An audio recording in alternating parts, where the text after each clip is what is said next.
அண்மை செய்தி. தமிழில் இருந்துதான் கன்னடம் பிறந்தது என கமல்ஹாசன் கூறியதற்கு கர்நாடகாவில் எதிர்ப்பு எழுந்த விவகாரத்தில் அன்பு ஒருபோதும் மன்னிப்பு கேட்காது என கமல்ஹாசன் திட்டவட்டமாக கூறியிருக்கிறார். கூடுதல் தகவல்களை தருகிறார் எமது செய்தியாளர் ராஜகுமரன். ராஜகுமரன், வணக்கம். விவரங்கள் என்ன? திரைப்பட இசை நிகழ்ச்சி ஒன்றில் பங்கேற்று பேசியிருந்த மக்கள் நீதி மய்யம் கட்சியினுடைய தலைவர் கமலஹாசன் தமிழில் இருந்து கன்னடம் பிறந்தது என்பதற்கான தகவலை சான்றுடன் பதிவு செய்திருந்தார்.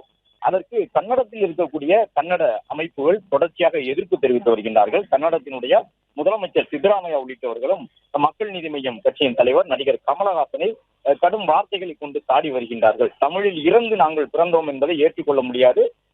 கன்னடம் என்பது தமிழில் இருந்து பிறந்த மொழி அல்ல, தமிழுக்கு நிகரான மொழி என்பதாக அவர்கள் அந்த கருத்துக்களை எல்லாம் பதிவிட்டு வரக்கூடிய சூழ்நிலையில் தான் தற்பொழுது கமலஹாசன் இந்த அறிவிப்பினை வெளியிட்டிருக்கின்றார். அதாவது தமிழில் இருந்துதான் கன்னடம் பிறந்தது என கூறியதற்கு கர்நாடகாவில் எதிர்ப்புகள் எழுந்தாலும் என்னுடைய நிலைப்பாட்டிலிருந்து நான் மாற மாட்டேன், தமிழில் இருந்து கன்னடம் பிறந்தது என்பதில் திட்டவட்டமாக இருக்கின்றேன் என்ற கருத்தை தற்பொழுது கமலஹாசன் தெரிவித்திருக்கின்றார்.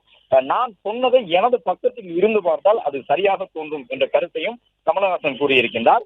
மொழிகள் குறித்து பேச அரசியல்வாதிகளுக்கு தகுதி இல்லை என்று குறிப்பிட்டிருக்கக்கூடிய கமலஹாசன் தமிழில் இருந்துதான் கன்னடம் பிறந்தது என்ற அந்த கருத்தை ஒருபோதும் மாற்றிக்கொள்ள மாட்டேன் என்ற ஒரு தகவலை தற்பொழுது உறுதிபட தெரிவித்திருக்கின்றார். அன்பு எப்போதுமே மன்னிப்பு கேட்காது என்ற ஒரு கருத்தையும் அவர் சொல்லி இருக்கின்றார். கமலஹாசன் மன்னிப்பு கேட்காவிட்டால் அவருடைய படங்களை கர்நாடகாவில் திரையிட அனுமதிக்க மாட்டோம் என்று வழக்கம் போன்று இந்த முறையும் கன்னட அமைப்பினர் எச்சரிக்கை விடுத்து வருகின்றார்கள். கேரளாவில் நடைபெற்றுக் கொண்டிருக்கக்கூடிய டக்லை படத்தினுடைய நிகழ்ச்சியில் தான் கமலஹாசன் இவ்வாறு பேசியிருந்தார்.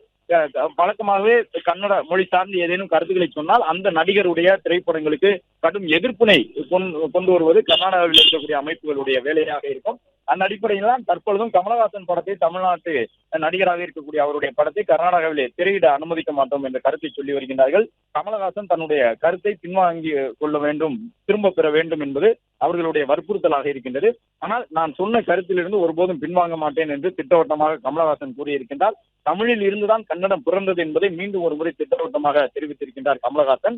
கேரளாவில் நடைபெற்ற திரைப்பட நிகழ்ச்சியில் பேசும் பொழுது தமிழில் இருந்து பிறந்த மொழி கன்னடம் என்று அவர் கூறியதற்கு கர்நாடகாவில் கடும் எதிர்ப்புகள் கிளம்பி வரக்கூடிய சூழ்நிலையிலும் தன்னுடைய திரைப்படத்தை கர்நாடகாவில் திரையிடாமல் அவர்கள் தடுத்து நிறுத்தினாலும் பரவாயில்லை என்று மீண்டும் ஒரு முறை திட்டவட்டமாக தனது கருத்தை உறுதிபட தெரிவித்திருக்கின்றார் மக்கள் நீதி மய்யம் கட்சியினுடைய தலைவர் நடிகர் கமல்ஹாசன்.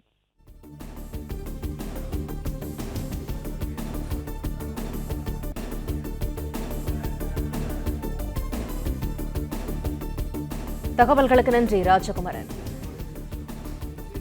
பிளே ஸ்டோர் மற்றும் ஆப் ஸ்டோரில் இருந்து பாலிமர் செயலியை QR கோடு மூலம் பதிவிறக்கம் செய்யுங்கள். செய்திகளை உடனுக்குடன் பெறுங்கள்.